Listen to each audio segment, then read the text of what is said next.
আপোনালোকে গদাধৰ সিংহৰ কথা নিশ্চয় শুনিছে। গদাধৰ সিংহ 1681 পৰা 1696 চনলৈকে তেওঁ শাসন কৰিছিল আৰু সেই সময়তে তেওঁ এখন শিলাকু তেওঁৰ শাসনকালত নিৰ্মাণ কৰিছিল আৰু এই শিলাকুখনৰ নাম হৈছে দিজৈখনা শিলাকু।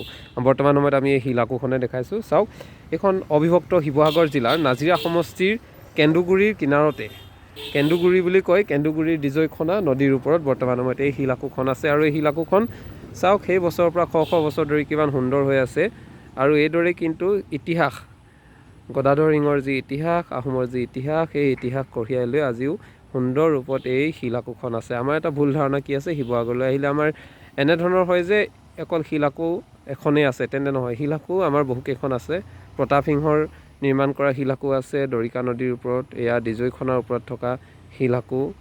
তাৰ সমান্তৰালভাৱে নামদাঙৰ শিলৰ সাঁকো, যাৰ ইতিহাস, যাৰ গৰিমা এতিয়াও অটুট আছে। আৰু সেয়ে এইখনো আমি দেখাবলৈ চেষ্টা কৰিলোঁ, যিখন গদাধৰ সিংহই নিৰ্মাণ কৰিছিল।